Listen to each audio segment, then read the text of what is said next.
Pelajaran Sekolah Sabat, Kamis 3 Juli 2025. Pelajaran yang pertama di triwulan yang ketiga. Judul untuk hari ini adalah Perubahan Rencana. Bacalah Keluaran 2 ayat 11 sampai 25. Peristiwa-peristiwa apakah yang dengan cepat terjadi dan mengubah seluruh arah kehidupan Musa? Pelajaran apakah yang dapat kita pelajari dari kisah ini? Saya baca dalam Keluaran 2 ayat 11 sampai 25. Pada waktu itu, ketika Musa telah dewasa, ia keluar mendapatkan saudara-saudaranya untuk melihat kerja paksa mereka. Lalu dilihatnyalah seorang Mesir memukul seorang Ibrani, seorang dari saudara-saudaranya itu. Ia menoleh ke sana, sini, dan ketika dilihatnya tidak ada orang, dibunuhnya orang Mesir itu. Dan disembunyikannya mayatnya dalam pasir. Ketika keesokan harinya ia keluar lagi, didapatinya dua orang Ibrani tengah berkelahi. Ia bertanya kepada yang bersalah itu, "Mengapa engkau pukul temanmu?" Tetapi jawabnya, "Siapakah yang mengangkat engkau menjadi pemimpin dan hakim atas kami? Apakah engkau bermaksud membunuh aku, sama seperti engkau telah membunuh orang Mesir itu?"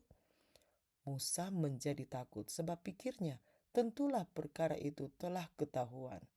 Ketika Firaun mendengar tentang perkara itu, dicarinya ikhtiar untuk membunuh Musa. Tetapi Musa melarikan diri dari hadapan Firaun dan tiba di tanah Midian. Lalu ia duduk-duduk di tepi sebuah sumur. Adapun imam di Midian itu mempunyai 7 anak perempuan. Mereka datang menimba air dan mengisi palungan-palungan untuk memberi minum kambing domba ayahnya. Maka datanglah gembala-gembala yang mengusir mereka. Lalu Musa bangkit menolong mereka dan memberi minum kambing domba mereka.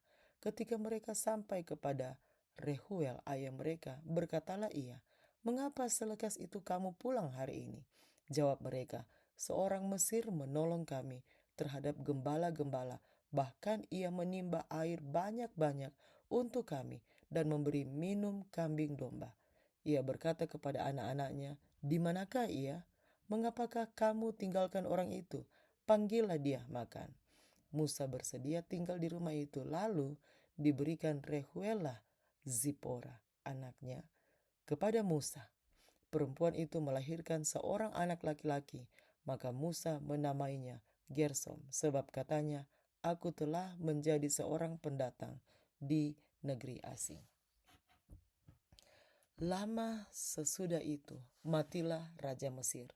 Tetapi orang Israel masih mengeluh karena perbudakan, dan mereka berseru-seru sehingga teriak mereka minta tolong karena perbudakan itu sampai kepada Allah.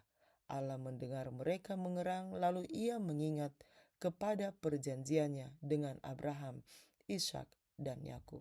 Maka Allah melihat orang Israel itu, dan Allah memperhatikan mereka. Apa yang akan Musa lakukan?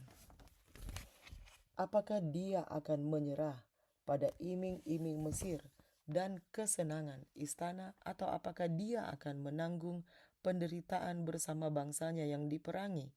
Peristiwa-peristiwa segera memaksa Musa untuk mengambil keputusan. Ketika Firaun mendengar hal itu, ia berusaha membunuh Musa, tetapi Musa melarikan diri dari hadapan Firaun dan tinggal di tanah Midian. Lalu ia duduk di dekat sebuah sumur. Keluaran 2 ayat 15.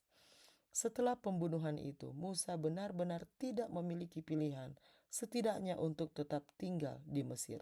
Dengan demikian, apapun rencana yang ada baginya untuk naik ke tahta Mesir dan menjadi Allah, rencana itu segera berakhir. Daripada menjadi Tuhan dan Tuhan yang palsu, Musa lebih memilih untuk melayani Tuhan yang benar. Tidak diragukan lagi, pada saat ia melarikan diri, Musa tidak tahu apa yang akan terjadi di masa depan. Segala perkara ini tentang Musa membunuh orang Mesir dengan cepat diberitahukan kepada orang-orang Mesir, dan berita yang amat dibesar-besarkan itu dengan segera pula sampai ke telinga Firaun. Dinyatakan kepada raja bahwa tindakan ini berarti banyak, bahwa Musa bermaksud untuk memimpin bangsanya melawan orang Mesir, untuk menggulingkan pemerintah dan menempatkan dirinya di atas tahta, dan bahwa tidak akan ada keamanan bagi kerajaan Mesir selama ia masih hidup. Pada saat itu juga diputuskan oleh raja bahwa Musa harus dibunuh. Tetapi menyadari akan bahaya yang mengancam dirinya, Musa telah melarikan diri ke tanah Arab. Musa hidup selama 120 tahun, dan hidupnya dapat dibagi menjadi 3 bagian yang masing-masing terdiri dari 40 tahun.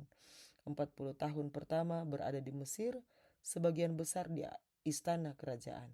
40 tahun kedua dihabiskannya di rumah Yitro di wilayah Midian. Akan tetapi 40 tahun terakhirlah yang mengisi sebagian besar dari 5 kitab pertama Musa. Dan seperempat bagian ini dan kitab-kitab ini menceritakan kisah panggilan awal Israel untuk bersaksi kepada dunia yang penuh dengan penyembahan berhala, yang menyingkapkan sifat dan karakter Allah yang benar. Lihat Ulangan 4 ayat 6-8. Apakah ini adalah rencana Allah agar Musa membunuh orang Mesir itu? Jika tidak, apakah yang diajarkan oleh kisah ini kepada kita tentang bagaimana Allah dapat mengambil alih situasi apapun dan menggunakannya untuk tujuannya sendiri? Bagaimanakah Roma 8 ayat 28 menolong kita untuk memahami kebenaran yang penting ini? Saya baca dalam Roma 8 ayat 28. Kita tahu sekarang bahwa Allah turut bekerja dalam segala sesuatu untuk mendatangkan kebaikan bagi mereka yang mengasihi Dia, yaitu bagi mereka yang terpanggil sesuai dengan rencana Allah. Demikianlah bacaan pelajaran Sekolah Sabat Kamis 3 Juli 2025. Sampai bertemu di bacaan pelajaran Sekolah Sabat selanjutnya. Tuhan memberkati.